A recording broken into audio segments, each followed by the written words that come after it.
basically, according to your book, there are only two things.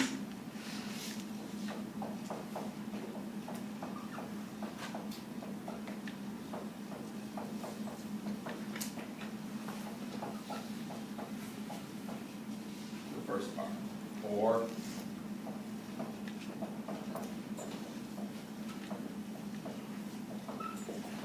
two A molecules collide and it goes on to products. Now you're going to have rate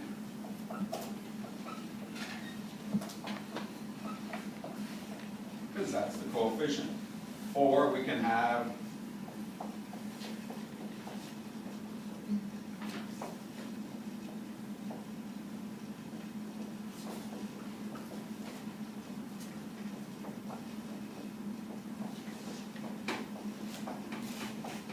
and I emphasize the one because that's what the coefficients are. And the overall order is second order. In other words, 1A collides with 1B. That was the thing we saw here.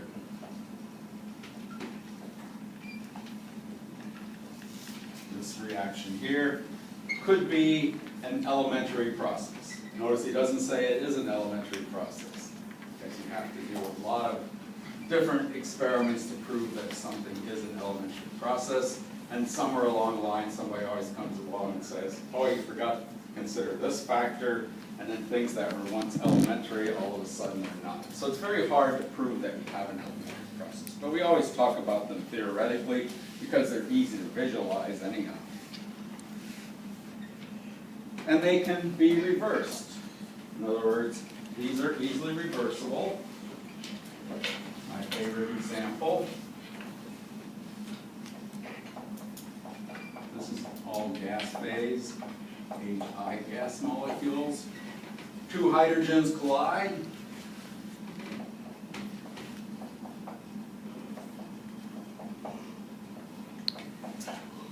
The bond forms here and here, and it breaks apart and it gives you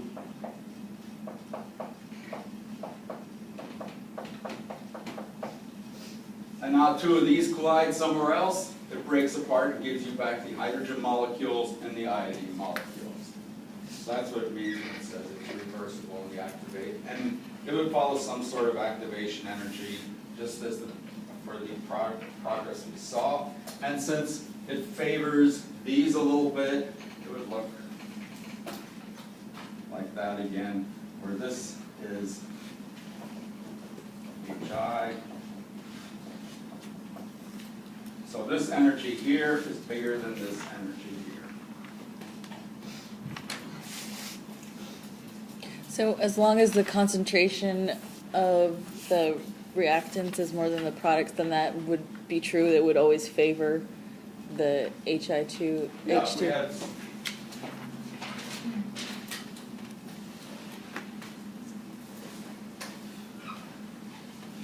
We had something like this, then this would be the smaller activation energy, this would be the larger one. So we tend to go more this way, so you have more of this than of this at equilibrium. But like you were mentioning before, the concentration would affect that regardless of the activation energy? Where does the concentration come in again? Did I write anything here? I didn't write a rate equation. I must, well, I'll write a rate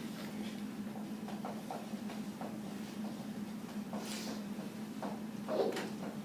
There's the first order one, okay? As this number gets bigger, what has to happen to the rate? It gets bigger, so that's where the rate comes in, okay? Okay. But what he's talking about here is the rate constant. Oh, okay. There's a difference between the rate constant and the rate. Okay. So these numbers here, this has a larger rate constant than going in the other direction. Going in this direction for this reaction profile, this has a smaller rate, this has the larger rate constant, this has the smaller one. In other words, the higher activation energy, yes? We can't see the No, the projector screen. It's in the way of the rate. Let's see. Suppose I mute this for a second. Is that better? No, the screen's in the way. actual screen. The screen's physically in front of it. Oh, okay. That thing there, my little weird diagram, where they're colliding and coming apart in either way. In other words, here they H2 collide with I2, it makes HI and HI. If these things collide like this, it'll come apart as H2, come apart as I2. So that's just a forward and reverse reaction. And the intermediate state right here, I guess they would do it like this.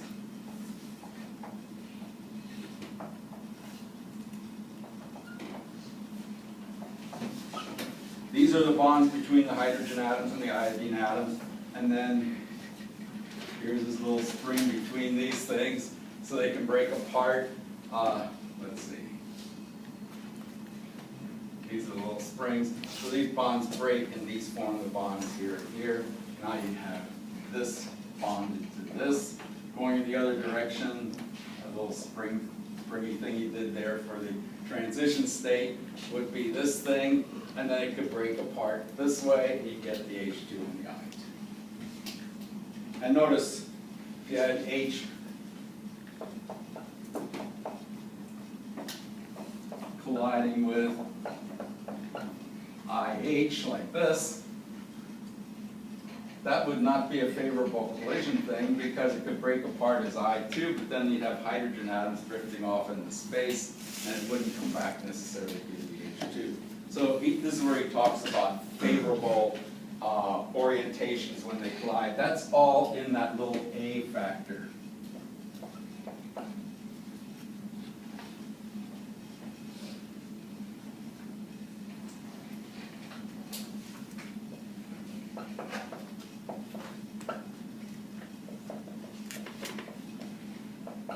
This factor takes into account how many collisions they make per second. The higher the temperature, the more the molecules collide. It also takes into account, are they oriented correctly to make a reaction occur?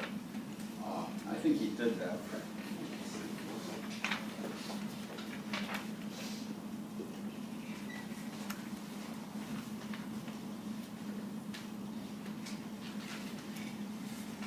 Okay, now let me